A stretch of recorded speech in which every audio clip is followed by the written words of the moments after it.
Hey guys, welcome to today's episode of The Two Mics. It's your host. I'm hosting today. It's Mr. Kevin Kabingu. And I'm joined with Titus Magwa. And today's episode, it's the second episode of the year. We are shooting it at night. It's such a hot topic. We had to record it at night. Yeah. We couldn't sleep. Yeah. So the episode we're recording it on Saturday, 6th February. Yeah. And today in Kenya, guys who are on Twitter know it was Masculinity Saturday, run by the one and only controversial social. Is a socialite or feminine? Maybe the guys will come for me. Oh no. I don't agree with you on that one. He's not feminine at all. So it's run by. It's something that Amerix, Mr. Eric Amunga, usually does on. Is it Saturday? Every Saturday. Yeah. So there are some hot takes. There are us thinking about maybe some messages usually shares with people, and us trying to figure out why there's this movement of like young men gravitating to this rising like father figures. We might go into guys like Jordan Peterson a bit, not too much, but mostly this whole episode is just what was going on Masculinity Saturday, how young men on Twitter approaching it, taking it. Is the message good? I guess you'll have to stick around to listen, and maybe in the end you can contact us and tell us what you think. Welcome to the episode.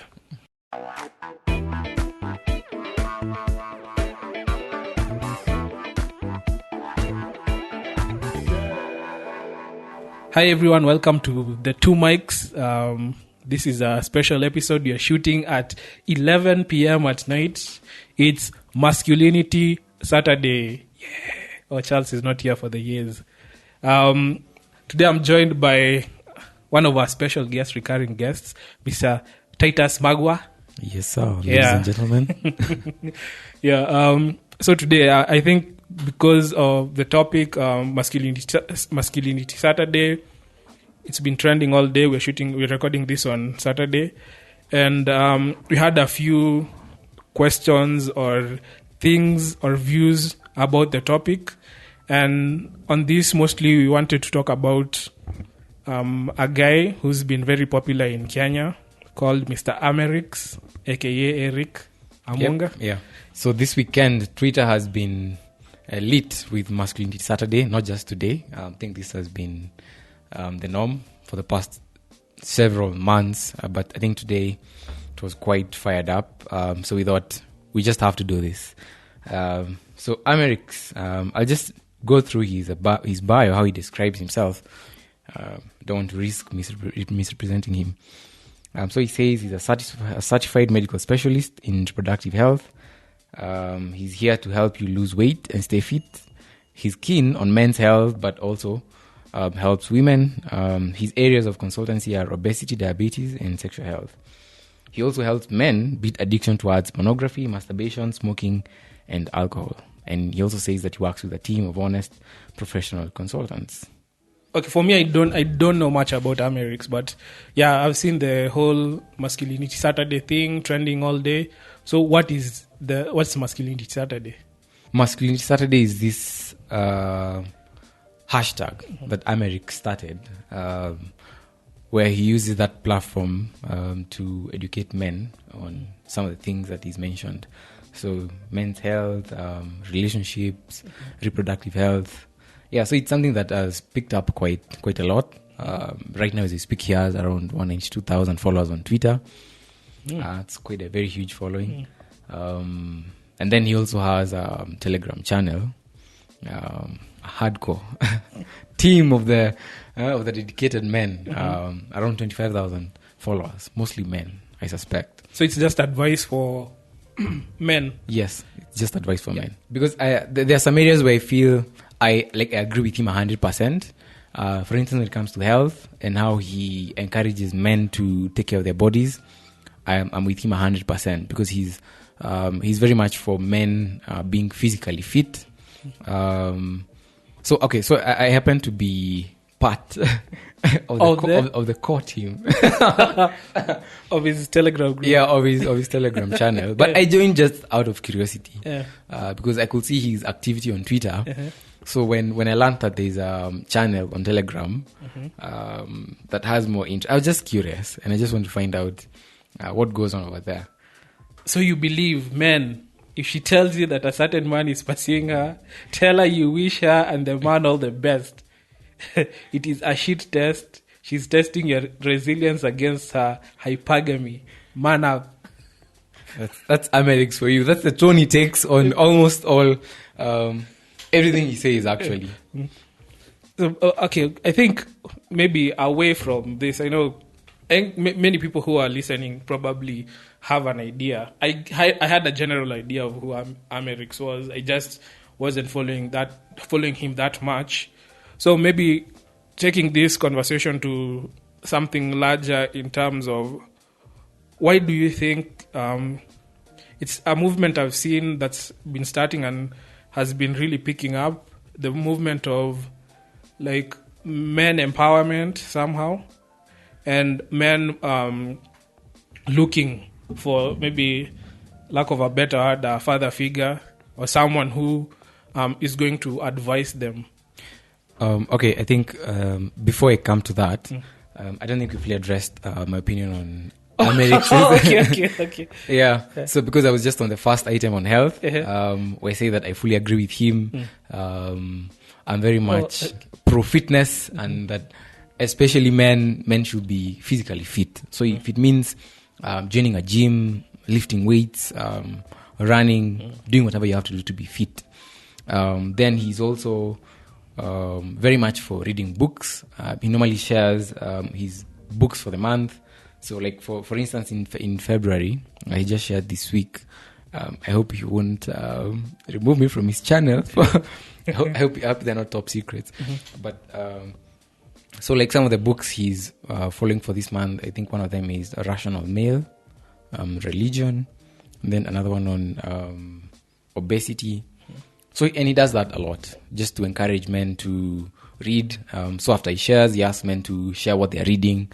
And that sort of, drives people to be people that read, and that's generally a good thing. It's just misunderstood, or you just have to take him like.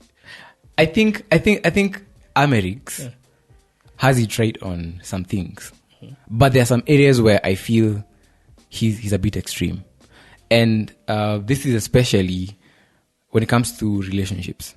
Because I feel like his view of women, let me not say women, but his view of relationships is that men should be the dominant figures, men should be the alphas. Like it's not a 50-50 thing. It's the man is in charge of the relationship, and I don't think that's quite helpful, because women have so much to bring to the table, and if you want to really go far, you need to get to the level where you're able to successfully negotiate with your partner on how you're going to deal with things, and basically how you're going to chart your own path together. But I feel like Amerix is just like I feel like his view of masculinity when it comes to relationships and sexuality is quite toxic. Let me say that. Let me say it quite bluntly. And it's toxic because I feel like it, to some extent, demeans women. And I do feel like he's sort of trying to just maybe overreact to maybe the empowerment that has happened with women, of which there's been some extreme cases. But I generally do feel that his stand on relationships is a bit on the extreme, and I'm sure if you were to hear me say this, you will call me a sissy and a wimp and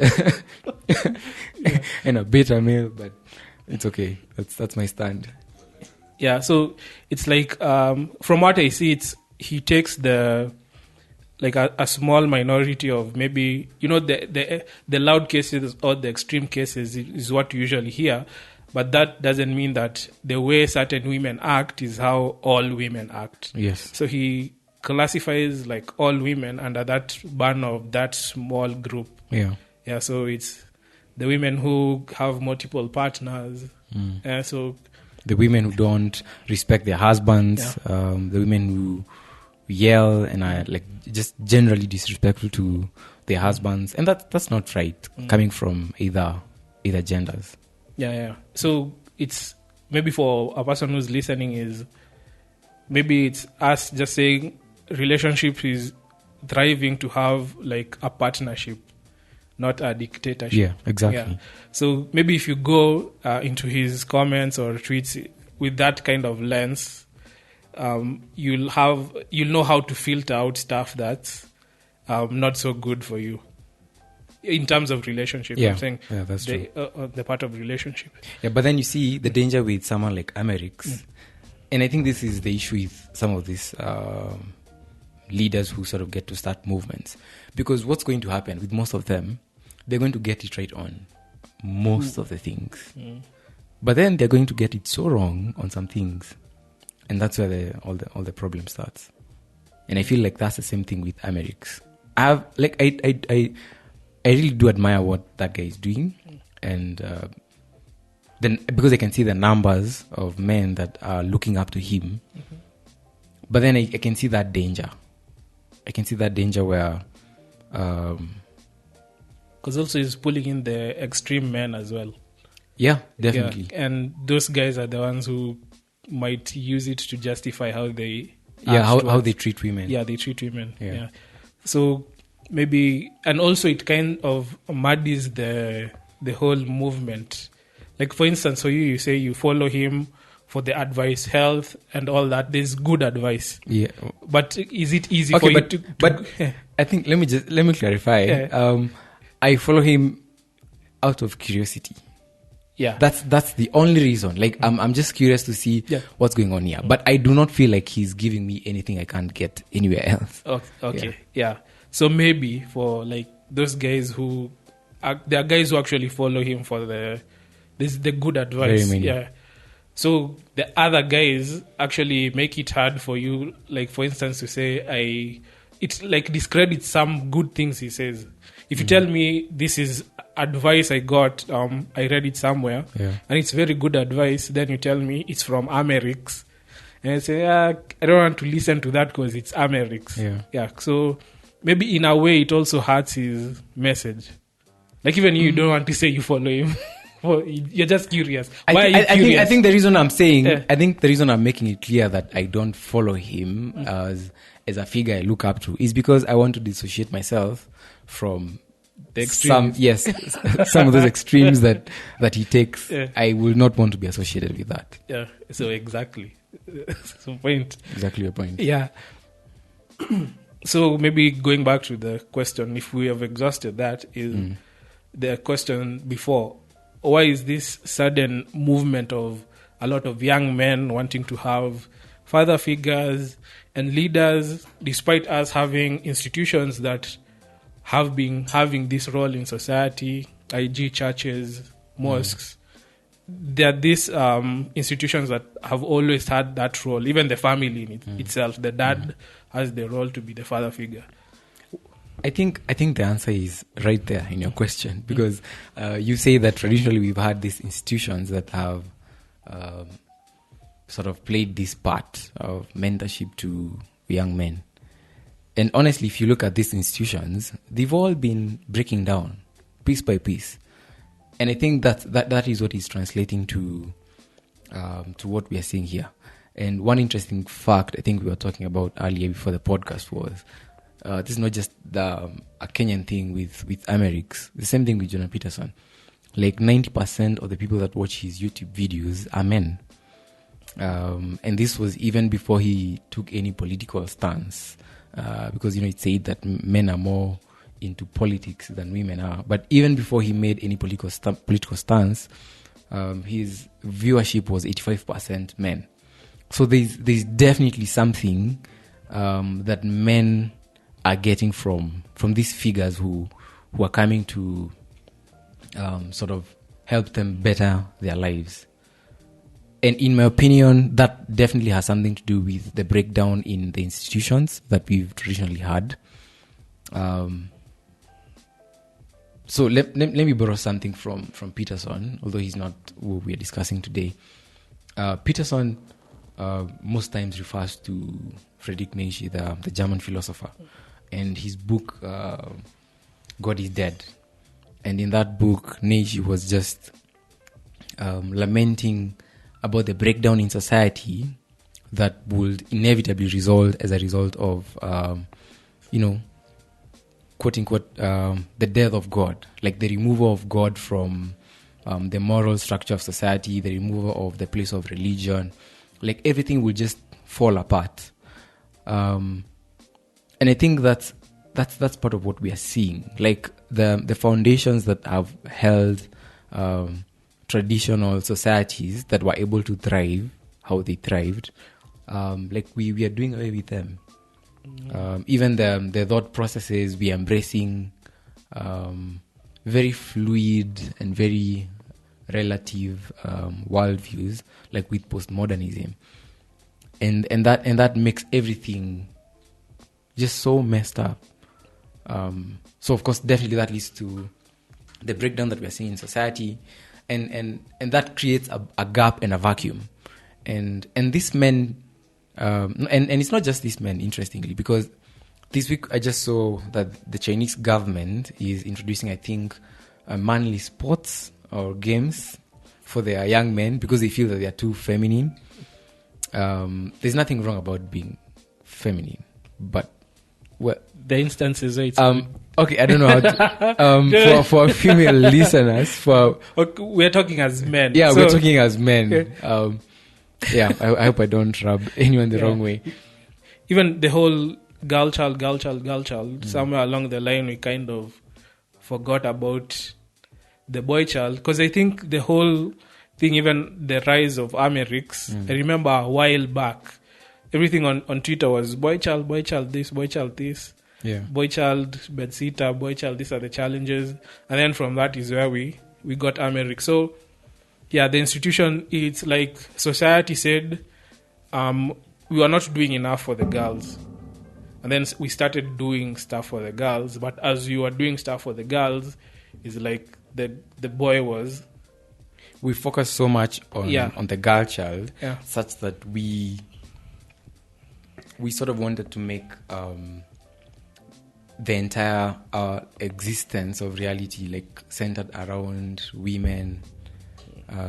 The future such is that female. we forgot that we all need each other, and that for society to function, everyone needs to bring their strengths into society. Yeah.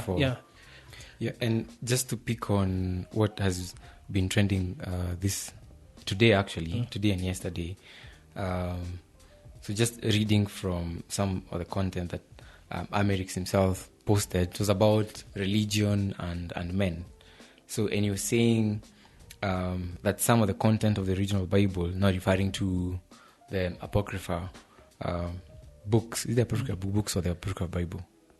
Books, it's books. Okay, the Apocrypha books, that some of that content was removed so that it will suit feminine correctness.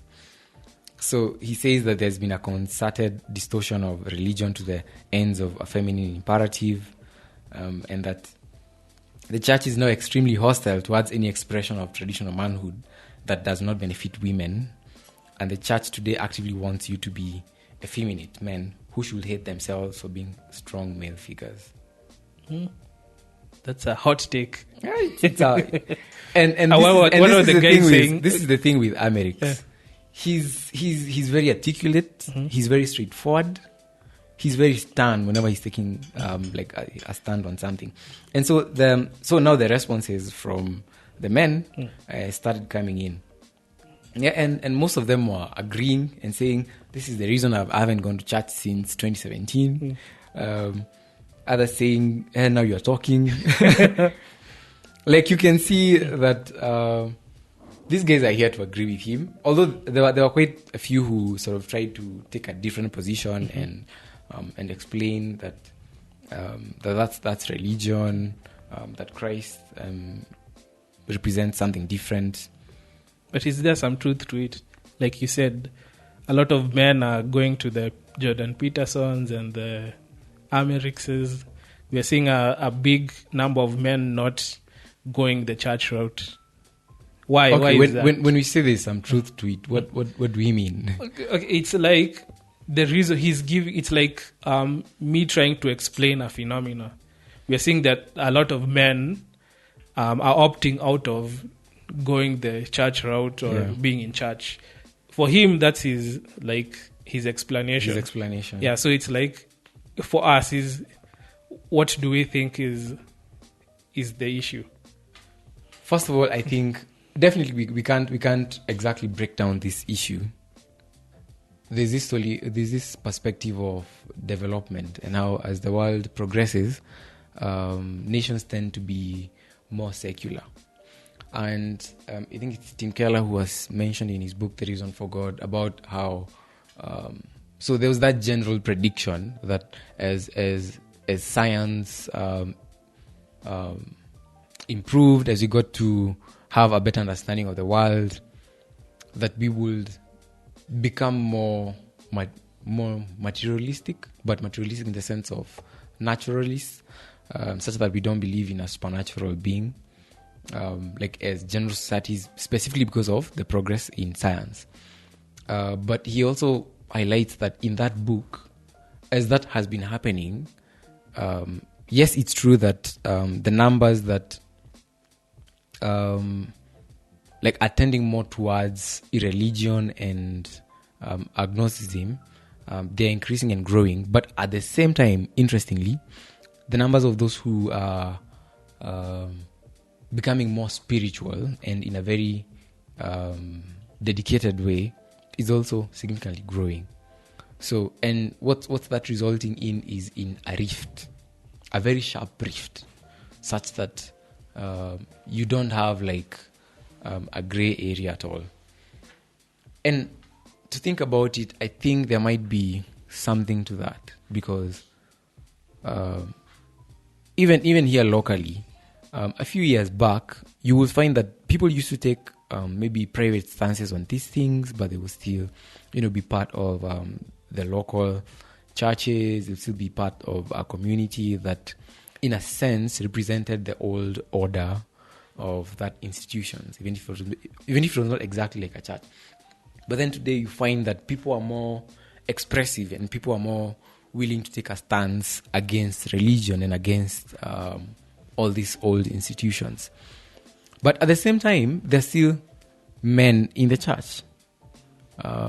There's still men who can still see the value in religion, and who are willing to go down that route. So I think it's a complicated issue. But as time goes by, we are definitely going to see more of this. But generally speaking, from where I stand, I think as far as men are concerned, I think more of them are leaving the church. And could it be a case of a lot of the issues, like let's say men are struggling with? But men struggle with many things. Yeah, they struggle. Yeah, there's a lot of things, but it's like the major ones. There, let's say, for instance, stuff like masturbation.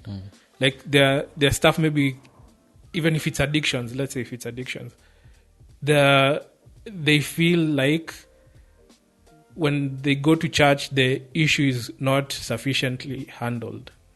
It's like you're told to pray about it, but you feel like, for me, I need like a more, is it a proactive solution? Yeah, I think what you're getting at is also the quality of churches. Because especially in Africa, we are not short of churches. We have more than enough churches. But then what is being taught in those churches is very substandard. And I think most men can see that gap very clearly. Because when you go to most of these churches and everything you hear every Sunday is about how God is going to bless you and about how you need to plant a seed. Any logical man wouldn't go to that church 4 Sundays in a row. They will not. Yeah. It just doesn't make sense.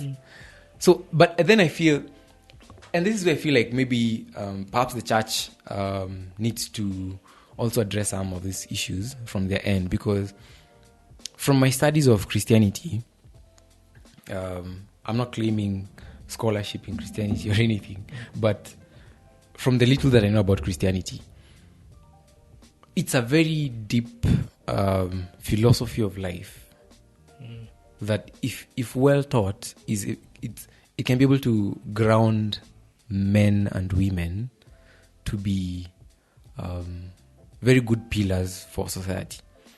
And that kind of teaching is clearly lacking in the church today. So definitely that's a factor. Yeah, I think it's like, personally I feel it has gotten to a point where the church has become like it's in the state where, like, when Jesus was coming to preach, where it's become so doctrinal that it doesn't like really feel like it fits into normal life. I think why guys like Akina Peterson... What you mean to say is that it's somewhat so abstract, so it's removed. It's not practical. Yeah. And it shouldn't be like that, because when you look at the Bible, if you look at it, it's actually just a story of flawed characters and how like God was saving these people. There's that flaws are always shown. It feels that if you read the Bible, it feels like actual people. Yeah. But the way it's preached to us, it never feels like actual people. Like the expectations that are set for Christians today, they don't seem to be similar to what we see in the Bible. Like, think of a man like David. The man had serious, real flaws. But today, if you're seen to be flawed in a certain way, you're labeled. It feels weird. Yeah, it's weird. It's not accepted. So I think that's why guys like Peterson and the Amerixes, because they're out. It's like they feel like these are people who are talking to me. It's not. It doesn't feel like a bigger doctrinal thing that they are trying to synthesize. It's like here is how this guy has rationalized whatever he goes through. I can see it's a person, and his rationalization kind of makes sense to me. So that's why I tend to gravitate to. Oh, that's maybe why they are gravitating to these people. Now wengine, it's like this book is saying. So I'm detached from a book. It's not them trying to synthesize. It's what the Bible says. It's what so it's like people's experiences or your own experiences usually have, it's like when someone gives you a personal experience or something you see from someone else, it's usually a more powerful message to you. Yeah. So maybe that's another reason why it's happening, but it's all speculation at this point. I think there's this American Christian scholar. He has a book, How Should We Then Live? So in the introduction, some of the first lines is he says that every culture has a thought system to it that drives it.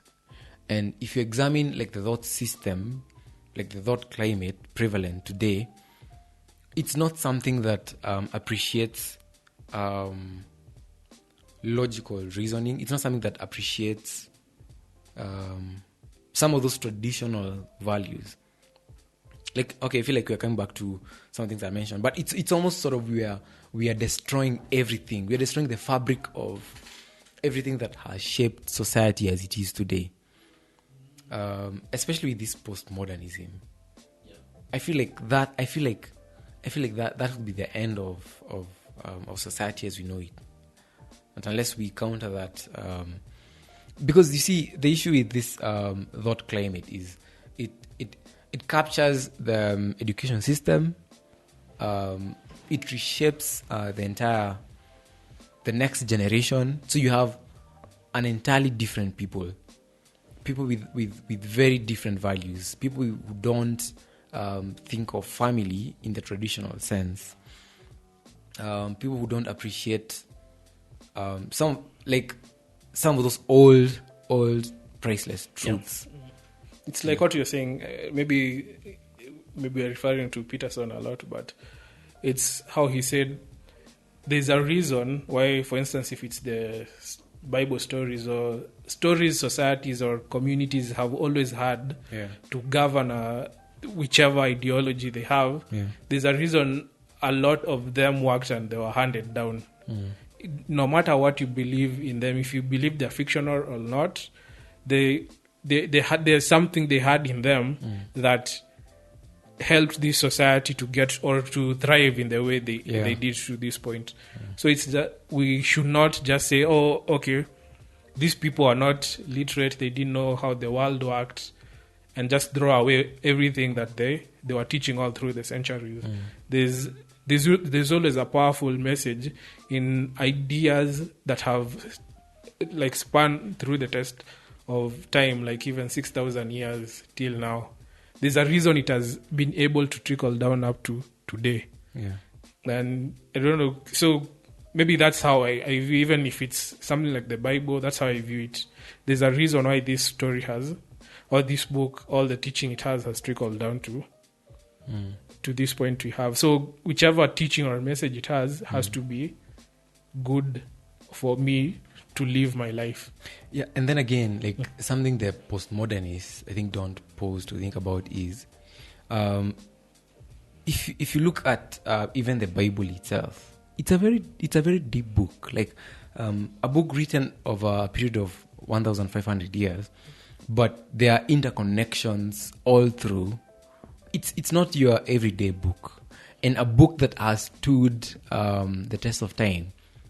It's a book that has lasted longer than stones, than empires. There's definitely something to this. And then you have the postmodernists come and just take it and throw it out. Like, just take a minute and think about it. Noah could not have made a ship, so everything else, I discredit everything else in the whole book. Yeah, like you, and I think this some of that. I think some of the things we used to see them mostly in campus. I think these days, I don't know, maybe I don't interact with atheists that much now. But you'll find that guys will go to Genesis, try to pick out like a few inconsistencies, a few seeming inconsistencies.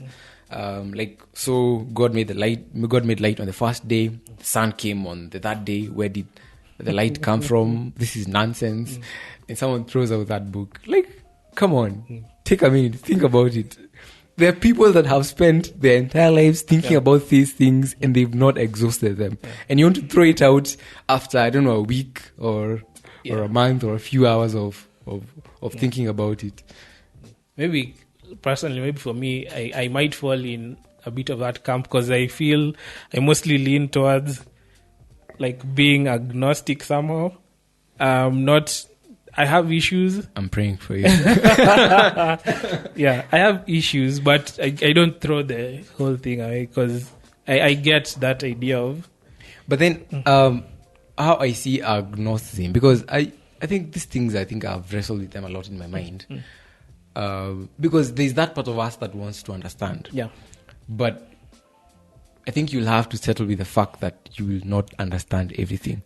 So that's like people have thought about these things for thousands of years, just to come up with some of the ideas that they are there. You definitely can't process all that amount of information and come to a logical or something that you deem accurate. So maybe something to start with is start with something that works. Start with something that has been tried and tested. Trust the wisdom of the crowd. I think it's Peterson says the crowd is not so foolish. Yeah, that's what I'm saying. I can't personally. I don't get how someone can be an atheist, or because it's you having like a firm stance in something you don't know. Yeah. So still, I don't like to picture it in that way. Always I have that voice in the back of my head which tells me there's something about this I don't understand. Maybe that's why I lean towards the agnosticism a bit, but I do follow it. That's why I was saying I'm more of a secular Christian. It does. That's postmodern. That's postmodern. For me, it's like I'm searching for it. Yes, I get that point of maybe you might never find it, but that doesn't mean you should stop looking for it. There's so many things, like I'm thinking there's so many. I don't like having that attitude because there's so many things maybe that were done in certain ways for thousands of years, and then at some point when someone like actually tried to question it, they got answers which helped us later. I don't know. Okay, so maybe a question to you: what does that search entail? The search is that it's to give me that extra leap or step to actually believe. How is this just a belief system, or there's something greater to it, like a supernatural or that cosmic thing? As a belief system, I think the Bible is a very good book. As a belief system. Yeah, as a belief system, it's a very good book. But that part of it being, is it a supernatural something? That's where it gets a bit difficult for me, personally.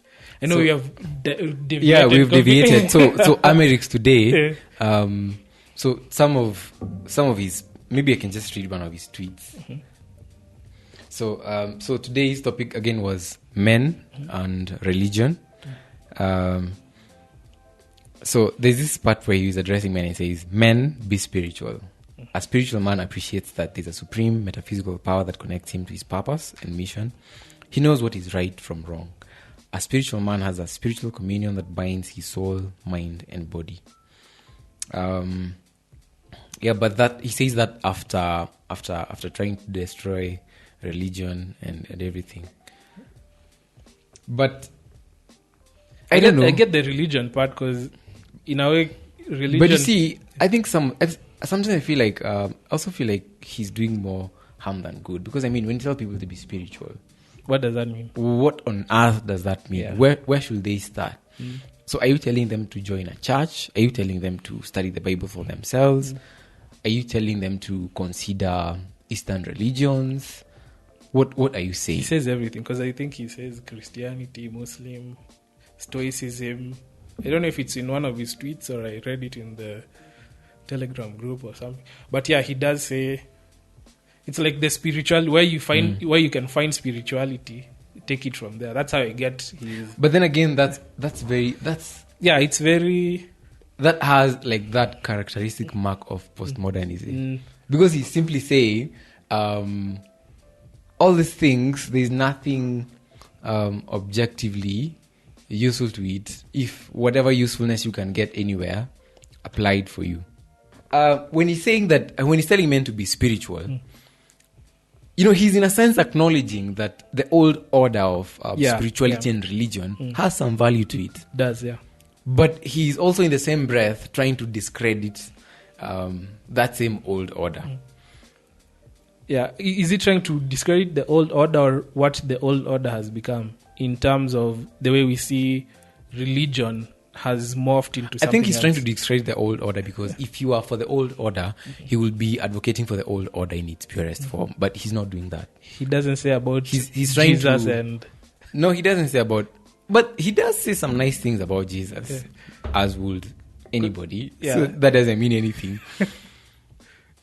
So I expect to mention again, I feel like we should just do a podcast on Peterson, because I think Peterson has shaped a lot of our thinking from his books and his lectures. So I wanted to say it's about how Peterson refers to...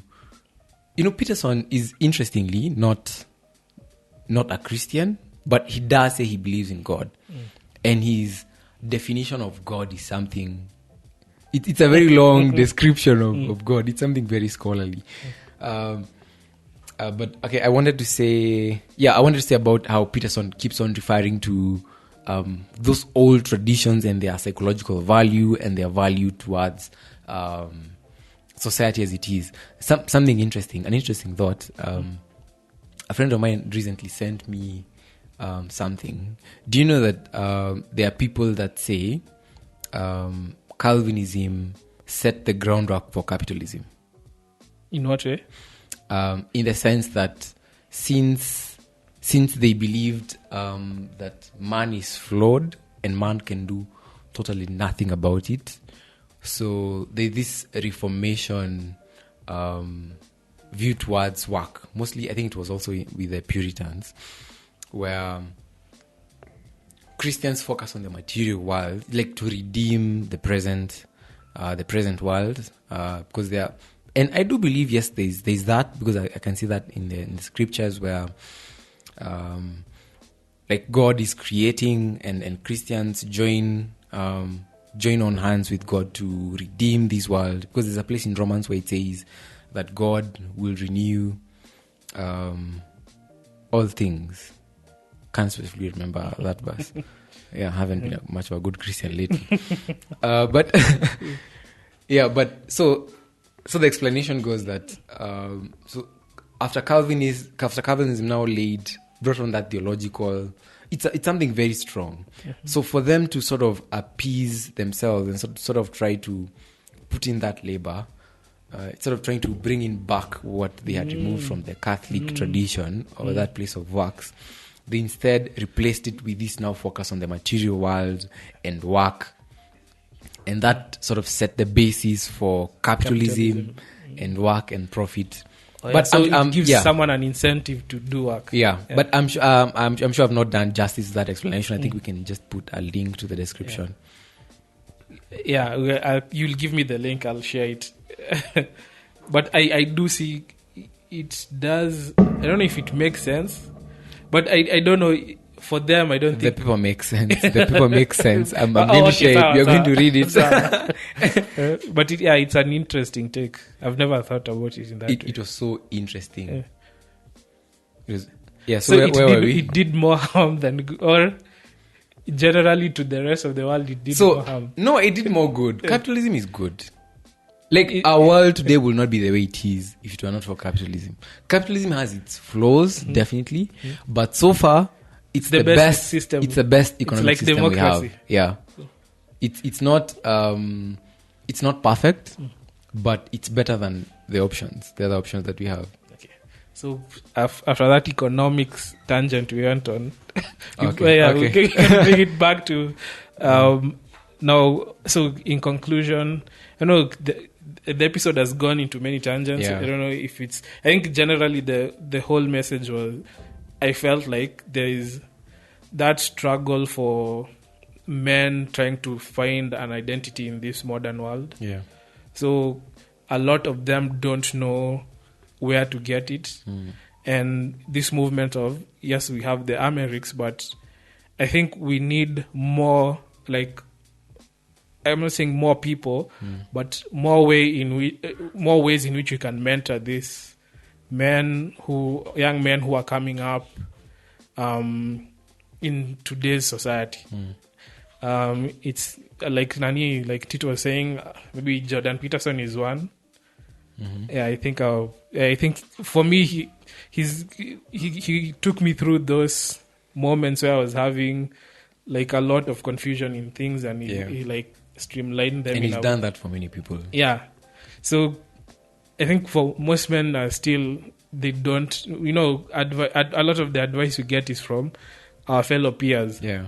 And a lot of the time it's not the best kind of advice. Yeah. Ni ile niamini. Ni mimi nakwambia. Sinakwambia. Yeah. So, identity should not be from TikTok and Twitter. Yeah, so most of the time I think the toxic parts of like Amerix and these guys are what trends a lot. And people start it as a joke, and at some point it starts becoming like it gets ingrained in the society or the culture. Like those memes you are seeing at you're opening a door for a lady to pass through, you're being called a simp. Unafungulia wasichana you simp. Unatumia duvet. Yeah, unatumia duvet mwanaume ni kujifunika na mikono. Unafaa kujisugua na mawe. So stuff, you see, I think it starts, especially for the more impressionable young people, it usually is, for us, because we are a bit ahead in terms of Are you saying we are older? Yeah, we're a bit older. Like, we know a bit. If we don't know a lot, but we know a bit, or we know enough to know that maybe that's not good advice. But maybe someone who's impressionable and coming up, they'll say, so this is how men should act. Because all kids are on Twitter, they're on TikTok, and then YouTube. The skits they are seeing is this is how. But here's the thing, the kind of. And I think this is something I mentioned to you, Ali, even before we started the podcast. The kind of people that are following these men are not just the young men. You have full-grown adult men with children, with big children, and it's so interesting. But here's something that I've just thought about, and it's an interesting take. Maybe as part of my conclusion, that some of these things go deeper than science and anthropology and all this psychological analysis that all these psychologists are doing. And because some of the answers people are going to find, they're going to find them in God, or let me say religion. And maybe that's partly why Amerix is taking this angle of spirituality. Who knows, very soon he may start his own church or something. But my prediction from where I stand is all these movements are sort of going to lead to a new sort of spirituality, a new sort of religious awakening in a sense, because people are going to start looking for answers elsewhere, because you find that all these men they look up to these father figures in a very religious way. Like, I've been following that group, and Amerix says something just as a thought. I think saying hey is feminine. And guys are like, oh my God, I'm not using hey from today henceforth. Guys are just looking for salvation, if I may use that word. I remember someone telling me saying good night to a guy, that's feminine. You should not be doing that. Mnyamaziane tu mtaona kesho. Yeah, like some of these things. So my prediction is that definitely this is going to get worse before it gets better. But what's that going to result into is more religious affiliations, especially in the part of men. And I think definitely the church, because I'm a believer in the church. I mean, for all its misdoings, I'm a firm believer in the church. So I just think the church needs to rethink its whole message, to rethink its entire stand. Like, the church needs to find itself, you might say that, and go back to that old order, and sort of try to bring sense into these institutions. Of course, not with the cultural, not try sort of to use culture to push the message in a way. Yes. I think that's my prediction. I'm just going through Amerix's Twitter. Looking for a good tweet to end this podcast. I can't see anything I agree with, interestingly. So everything for Masculinity Saturday was controversial. Maybe this one. Men, man up. Because I think men need to man up. Maybe something else as a closing note. I think Amerix does a very good thing with us. There's this thing he has, 4 B's of a good morning. It's something he tells his men almost every morning. That the 4 B's of a good morning is 1, benediction, 2, bed, 3, body, 4, bath. So benediction is like studying. Wake up, study something, feed your mind. 2, bed, make your bed, make it properly. 3, body, exercise, and then take a bath. Yeah, I could have not said it any better myself. I think those are good words to end with, and it was a bit of a long episode. We went into tangents, but I hope everyone who's listening had a good time. And as always, you can always email us. I'll share the email thetwomics@gmail.com. If you have any questions or topics you want us to talk about, you're always welcome to suggest them. And thank you, Tito, for coming to today's episode. Thanks for having me. Yeah. Okay. Goodbye.